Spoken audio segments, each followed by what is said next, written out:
spettatori, benvenuti a questa nuova puntata di Agrigentini Bella Gente, il salottino itinerante di TVA che oggi si trova all'Hotel della Valle. La nostra trasmissione ormai la conoscete, noi ci pregiamo di ospitare personalità agrigentine che si sono distinte in vari campi. Oggi abbiamo però un ospite d'eccezione, abbiamo proprio, scusate se poco, un esponente del governo. Si tratta della dottoressa Antonella De Miro, prefetto di Reggio Emilia. Benvenuta. Grazie.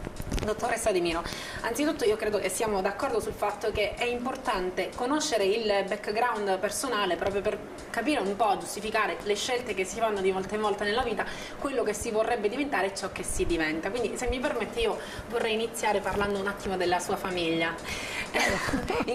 una famiglia in cui nulla è banale. Infatti la dottoressa è figlia del professore Ernesto De Miro, che come sappiamo già soprintendente ai beni culturali della Città dei Templi, ricercatore, professore universitario, e quindi tale padre, tale figlio, si dice la dottoressa ha pensato bene di onorare comunque l'operato anche del padre, ricoprendo una carica istituzionale di tutto rispetto. Adesso la mia domanda è: come le è venuto in mente di fare il prefetto?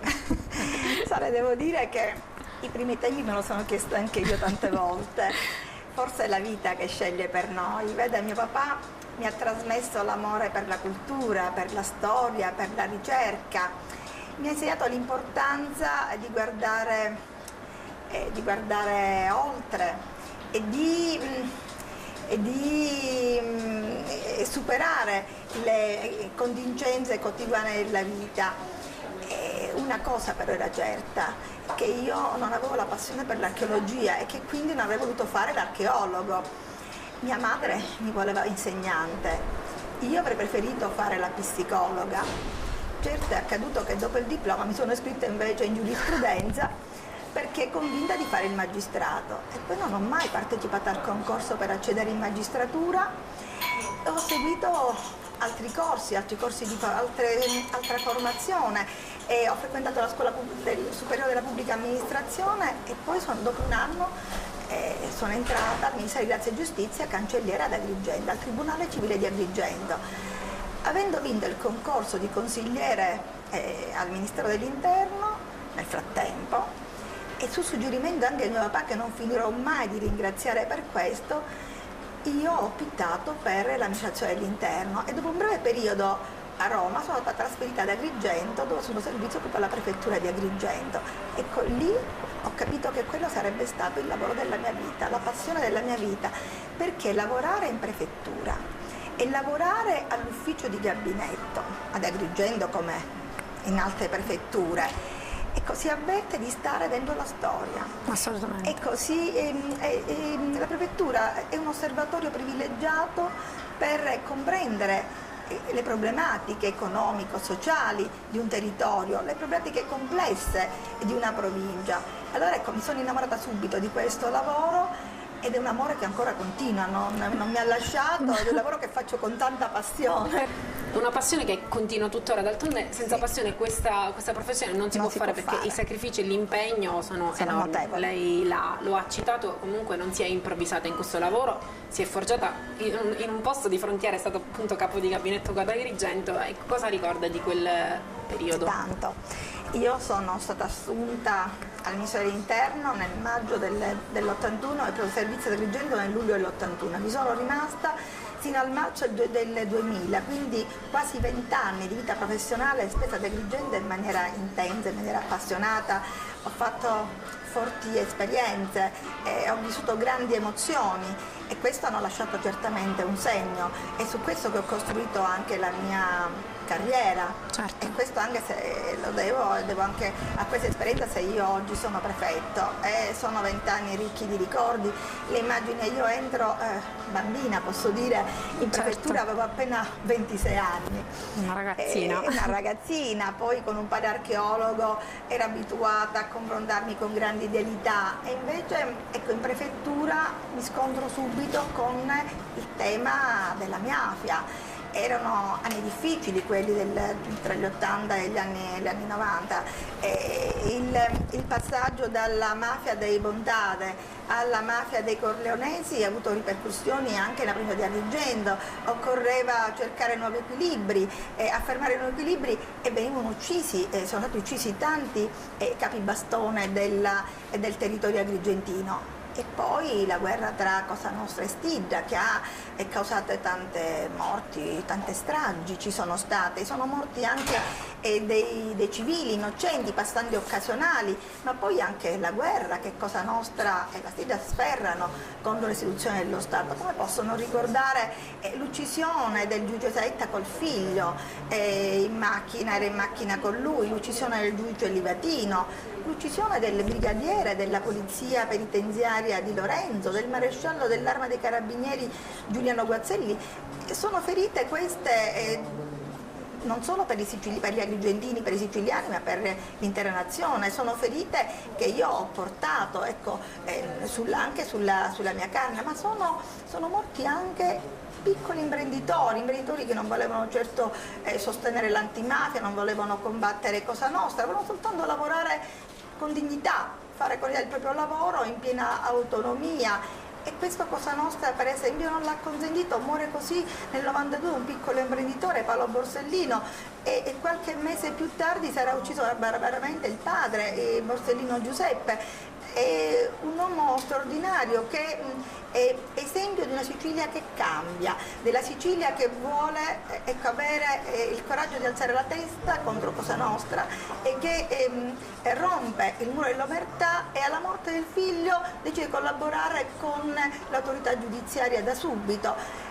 Lui è stato ucciso, ma la sua testimonianza, il suo esempio è stato sicuramente seme fertile anche per altre iniziative, ma sono anni, guardi, della prima applicazione della importante normativa antimafia, che tuttora governa le attività di controllo e di assistenza alle vittime della mafia, e quindi la prefettura si è dovuta confrontare con i primi problemi di interpretazione applicativa di queste norme. Parlo della legislazione sul controllo degli appalti, il rilascio delle certificazioni antimafia, il riconoscimento delle vittime innocenti di mafia, della vittima dell'usura, del racket, della gestione dei beni confiscati per sottrarle al controllo di Cosa Nostra e consegnare alla società civile. Sono stati quindi anni importanti di studio, di riflessione, di confronto con altri colleghi, ma ricordo l'operazione Vespri Siciliani, per esempio,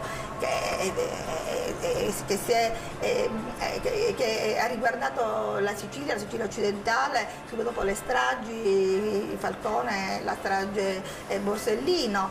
I militari hanno concorso alla sicurezza del territorio insieme alle forze di polizia, e quindi al tavolo della prefettura si realizzava quel coordinamento importante tra forze di polizia e militari per garantire un controllo, ma anche, immaginiamo, ecco, il primo maxi processo alla mafia agrigentina, un processo, se non sbaglio, denominato a letto croce più 77, e che ha richiesto, per garantire la sicurezza dei magistrati, dei testi, ha richiesto l'allestimento in tutta fretta dell'aula bunker all'interno del supercarcere da poco inaugurato. Una sentenza che io ricordo era di 7-8 volumi. Il prefetto dell'epoca mi incaricò della lettura di questa sentenza perché per comprendere meglio le dinamiche delinquenziali che avevano turbato e offeso il territorio agrigentino, e lo ricordo ancora un po' sorridendo, perché ecco, ogni tanto mio marito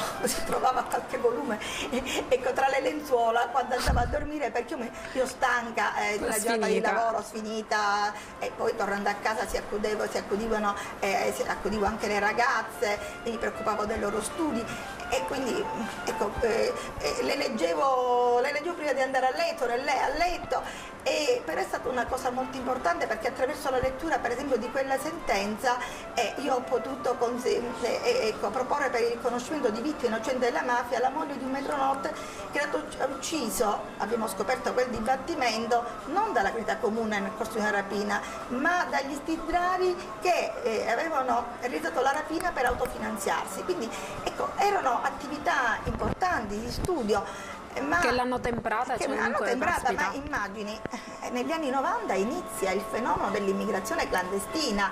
Il fenomeno inizia, io lo ricordo bene, verso il 94-95 iniziano i primi sbarchi e la prefettura si trova per la prima volta a dover affrontare, fronteggiare questa emergenza. Tutta nuova poi. Tutta nuova, ed assumere iniziative che servissero a garantire l'ordine pubblico a Lampedusa, quindi col trasferimento urgente e immediato degli extracomunitari sulla terraferma, ma anche garantire i diritti, l'assistenza ai cittadini extracomunitari, ma poi affrontare anche gli strumenti per il pattugliamento a mare, per l'azione di contrasto contro il fenomeno degli sbarchi, ma anche per garantire il soccorso umanitario. Ecco, sono stati anni importanti. Lei pensi che è stata una palestra Agrigento, ma è stata una palestra anche per imparare a realizzare la rete tra diversi soggetti istituzionali per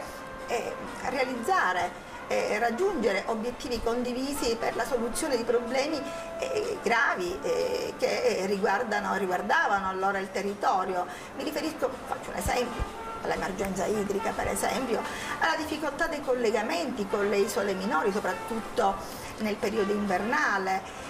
Ecco, questi sono stati temi con cui mi sono dovuta confrontare, ma immagino, ricordo anche alla fine poi degli anni 90, il lavoro svolto dalla prefettura di Agrigento, dalle altre prefetture, per rendere più morbido il passaggio alla lira all'euro e creare una consapevolezza tra i cittadini. Abbiamo molto lavorato con le scuole perché attraverso i giovani, attraverso i ragazzi, fosse veicolato meglio nelle loro famiglie l'importante cambiamento di cui diventava protagonista l'Italia nel passaggio dalla lira all'euro. Questo ricordo, vede, questi sono i ricordi di lavoro, ma quello che io porto sempre con me è il ricordo dei collaboratori. Preziosi, persone splendide, persone preziose, persone alle quali mi lega un rapporto ancora di amicizia, un sentimento di affetto, sì, ancora ho dei contatti. E di questi collaboratori ricordo l'orgoglio di appartenere ad un'amministrazione dello Stato che era utile in quel momento, che era utile nel territorio per garantire la sicurezza, la coesione sociale. Questo lo ricordo ed è un orgoglio che io non ho trovato al nord. E questa è una cosa che mi piace sottolineare e che a volte racconto ai miei collaboratori delle prefetture del nord.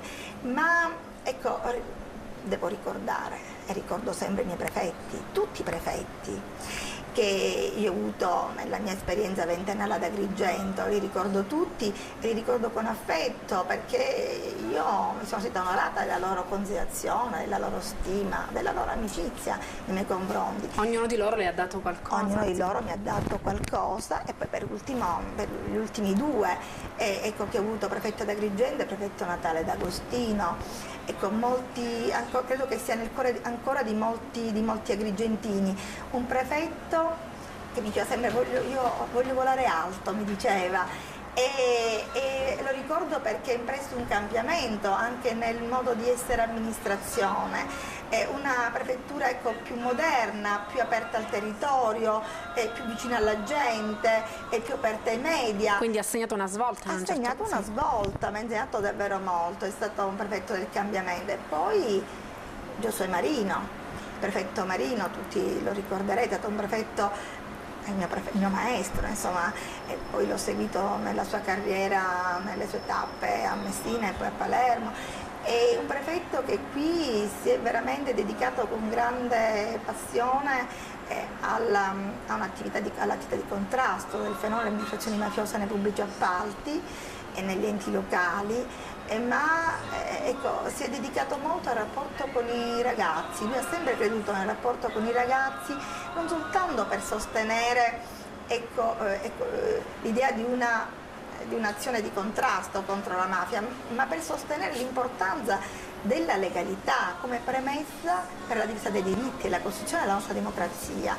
Ecco, questo prefetto poi io l'ho seguito nelle sue tappe in altre prefetture, insomma. È stato il mio prefetto per 10 anni dopo Agrigento. Diciamo che ma lei in questi anni difficili, comunque anche sotto diversi punti di vista, lo ha citato, mafiosi e non, come si è districata tra il lavoro e la vita privata? Perché accennava, andavo a letto con dei libri, mio marito ogni tanto ti doveva poi rimuovere, è stato molto difficile, non lo nego, è stato difficile e sono stata molto aiutata da mio marito, che ha sempre condiviso, ha favorito le mie scelte, non le ha mai ostacolate. Sono stata favorita dalle mie figlie, che sono cresciute forse troppo in fretta per la loro età quando erano piccine, certo. E mi ha sostenuto l'orgoglio che loro avevano per il lavoro della mamma e anche la fiducia che nutrivano in me nel lavoro della mamma, che loro ritenevano essere utile per gli altri. È stato molto bello questo. E poi mi ha sostenuto la rete familiare, i miei genitori, mia suocera, al quale va veramente il mio affetto grande e la mia riconoscenza, perché adesso mia suocera sta male, quindi è giusto che anche pubblicamente io la ricordi in questa circostanza. Poi mia sorella, mia cognata, tutti mi hanno dato una mano in famiglia, anche i vicini di casa quando era necessario, ma credo che questo sia un'esperienza comune a tutte le donne che sono impegnate nella professione, in carriera. Da sole non ce la possono fare. Se io non avessi avuto questa rete familiare non avrei potuto fare il prefetto, non avrei potuto lasciare Agrigento nel 2000, avevo ancora una ragazzina adolescente, non avrei potuto lasciarla sola. Ecco, e questo purtroppo accade perché ancora le donne hanno, oltre al peso della carriera, della professione, del lavoro, hanno il peso ancora dell'educazione dei figli, della responsabilità di una gestione familiare. Ma lei riesce per esempio a fare la spesa, a cucinare? Cosa fa? Cioè durante la giornata quando riesce? Sono ad Agrigento riesco sicuramente molto di più e molto meglio. A Reggio Emilia, dove sono prefetto, riesco, sì, faccio una vita comune a tutte le altre donne, magari aiutata dalla Colfe che viene una volta a settimana, però capita spesso che a fine giornata, una giornata convulsa, si apre il frigorifero e si trova desolatamente vuoto questo frigorifero. Ma noi siciliane sappiamo alla fine poi c'è il ristorante. Rimane il ristorante, è sempre un'improvvisazione alla fine. Oggi non bisogna pure sopravvivere. E questo anche perché vivo sola a Reggio Emilia, perché mio marito è rimasto ad Agrigento, non mi ha potuto seguire nei miei spostamenti, perché io sono adesso a Reggio Emilia, ma io ho fatto tanti spostamenti dopo Agrigento, Enna, Messina, Palermo, Castellammare del Golfo, dove ho gestito una commissione straordinaria, e Benevento, quindi mio marito non mi ha potuto seguire, le ragazze studiano e lavorano fuori, quindi io vivo sola praticamente. Vabbè, comunque diciamo che la rete familiare ogni tanto si ristringe, forse ogni tanto la famiglia si riunisce, mio marito e le mie figlie ci riuniamo sicuramente a Reggio Emilia o a Bologna, ma poi torno spesso, vorrei tornare spesso, torno per fugaci apparizioni qualche fine settimana, una volta al mese. Per ordine, cioè semplicemente per la famiglia. Semplicemente per la famiglia. Anche per il mare, lavoro, credo. Certo, per forza, mio marito, insomma. No, insomma, è giusto, è normale. Mi raggiunge qualche volta, ma purtroppo è una vita di sacrifici questa. Adesso ho capito perché io ho letto di lei che la chiamano la Lady di Ferro. Per forza, cioè bisogna essere così, ma essere una donna, ricoprire un incarico così importante, essere meridionale al nord, tutto questo, cioè lei ha creato qualche problema? No, quindi sfatiamo questo mito? No, assolutamente. No, assolutamente. Essere donna mai, sia qui che al nord, perché nel lavoro, nella professione, io mi occupo del coordinamento delle forze di polizia, del coordinamento interistituzionale, ma la bravura, cioè la competenza, sei riconosciuta che ti dà l'autorevolezza, è indifferente essere una donna in questo caso. Essere donna forse ti può aiutare nei rapporti, perché la donna ha la voglia di apparire più vera, di far trasparire le proprie emozioni, e questo devo dire che crea subito un feeling con il tuo interlocutore, con la gente, si crea un'empatia, questo forse aiuta. Poi essere del sud no, non aiuta, essere del sud è indifferente. Mi ha aiutato non tanto essere al sud quando avere fatto l'esperienza che ti ho raccontato sì. Al sud, perché questo certo mi aiuta anche nella comprensione di certi fenomeni anche delinquenziali al nord, mi aiuta nell'individuare delle iniziative che possono essere efficaci per rispondere alle attese delle istituzioni, del mondo economico, della società civile, che chiede oggi un forte impegno nell'azione di contrasto alle infiltrazioni mafiose dell'economia legale. Certo, questo mi ha molto aiutato. Quindi essere donna e essere meridionale sono 2 marce in più a questo punto. Le devo dire che è una marcia in più. Magari anche 2. Per quanto riguarda il suo posto di lavoro lì a Reggio Emilia, lei parla degli agrigentini, della sua città? Sempre.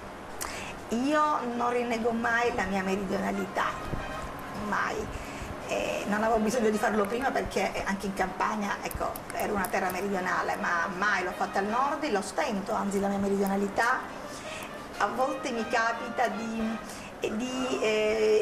sottolineare un concetto esprimendomi in dialetto siciliano, poi mi diverto a fare la traduzione. Prende di più. Sì, ma poi racconto sempre della mia terra come una terra, sì, certo povera, una terra a volte che si è avverto della carenza dei diritti, magari a volte umiliata dalla storia, ma una terra forte, di grande dignità, di grande coraggio, che ha saputo affrontare un grande cambiamento, una rivoluzione culturale. Se noi pensiamo a 40 anni fa, qui la mafia era un valore, oggi è un disvalore, al punto tale che la mafia, e questo sta in atti giudiziari, lo sappiamo bene, si deve trasformare a volte in antimafia per nascondersi alla società civile, e questo è un passo avanti importante che ha fatto la Sicilia, ma poi una Sicilia ricca di tante persone positive, di eroi anche, di uomini delle istituzioni che per amore e allegrità si sono fatti ammazzare, e io dico che questo è un esempio positivo che da veramente portare anche come esperienza al nord. Devono imparare da questo, devono tutti imparare, l'Italia deve conoscere queste cose, perché avere lottato per affermare la legalità e quindi la democrazia e quindi difendere la democrazia e la Costituzione, queste persone non l'hanno fatto soltanto per la Sicilia e i siciliani, ma l'hanno fatto per il nostro paese. E quindi è giusto che conoscano la storia siciliana. Io ne sono davvero molto molto orgogliosa, ma parlo anche di Agrigento, sa, perché poi sembra figlia di archeologo sono. Non si può scappare a quel punto. E allora lì affiora il mio DNA, e allora questo mi ha aiutato nel rapporto di amicizia e collaborazione con il sovrintendente ai beni archeologici dell'Emilia Romagna, anche della Liguria, il dottor Gambari, che è stato allievo di un sovrintendente agrigentino, amico di papà, il professor Orlandini. Allora da questo rapporto di amicizia, di collaborazione è nata una mostra Trama di Pietra, che io ho inaugurato proprio il 2 giugno quest'anno, ed è la mostra di mosaici provenienti dalle Domus Romane e la Regium Lepidi, mosaici rinvenuti durante gli scavi di questi ultimi decenni, restaurati ma che non erano stati ancora esposti al pubblico per mancanza di spazi idonei, conservati nei magazzini dei musei civici, e io ho offerto il palazzo della prefettura, il bel chiostro di impianto medievale che si svolge attorno a un giardino disegnato dal Marchelli, che è del palazzo del governo. E lì questa mostra è una mostra aperta al pubblico, grazie anche alla collaborazione della provincia e del comune, che garantiscono la vigilanza, garantiscono le visite guidate. Abbiamo anche realizzato un DVD, l'ho voluto che fosse realizzato perché avesse carattere divulgativo, soprattutto per i giovani, per i ragazzi, e conoscessero la storia romana di Reggio Emilia. È più conosciuta la storia medievale di Reggio, è più conosciuta la storia di Matilde di Canossa, la storia risorgimentale, meno quella romana. Allora lì e lì è riafforato il DNA paterno. Ma visti non è potuto fare a me. Per forza, visti i molteplici interessi, a questo punto io le faccio una domanda: ma Antonella De Miro cosa vuole fare da grande? Io mi sento già grande, per la verità, purtroppo. Però le risorse che ha dimostrato di avere sono così guardi, da molteplici. grande mi vedo forse mi vedo in pensione sicuramente, ma riappropriata del mio tempo libero, che mi è molto mancato. Qui ad Agrigento? Agrigento e anche altrove. Se mi vede ad Agrigento, anche ad Agrigento, qui alla casa, qui è nata la mia esperienza, ci sono i miei affetti, ma poi insomma la luce, i tempi, i tramonti di Agrigento si portano nel cuore, non si possono certo lasciare. Ma mi vedo in viaggio un po' per il mondo, insomma, a coltivare un sogno che fino adesso non ho potuto coltivare. Forse metterò però casa, a volte me lo chiedo, metterò forse casa anche in qualche altra città, magari l'ultima città sede di una carriera vagabonda, magari. Ecco, magari avrò 2 case e poi viaggerò, insomma, mi auguro almeno che questo possa accadere. Non so per quale motivo, noi non stabiliamo niente in questa trasmissione, non abbiamo mai stabilito niente, è uno schema molto libero, però tutti gli ospiti che abbiamo avuto finora è come se si fossero sentiti in dovere di lanciare un messaggio agli agrigentini e ad Agrigento. Lei ha anche un augurio, un messaggio, lei per concludere? Ma io lo lascio, è un augurio che io do sempre alla mia terra e alla città. Quando io le ho detto che parlo della mia terra fuori, che porto l'esperienza siciliana e agrigentina fuori, ma lo faccio perché io credo nella Sicilia, credo nella città di Agrigento, credo nei siciliani, credo negli agrigentini. È una storia difficile la nostra, è una storia di conquiste, ma noi abbiamo la tempra per fare queste conquiste e quindi l'augurio è quello, ecco, di un progresso, della possibilità, ecco, di vivere da protagonisti anche positivo, come io ritengo che viva come protagonista positivo, ma che sia ancora più conosciuta e che possa, ecco, essere protagonista anche in un benessere economico, anche in uno sviluppo economico che merita la città e merito i ragazzi di Agrigento, che non devono essere necessariamente costretti ad andare a lavorare fuori. Con questo bel messaggio io davvero la ringrazio enormemente per aver arricchito ulteriormente il carnet dei nostri ospiti e per tutto quello che ci ha trasmesso e le facciamo un enorme in bocca al lupo. Grazie ancora per essere stata nostra ospite. Io vi rimando alla prossima puntata di Agrigentini. Bella gente, arrivederci. Grazie.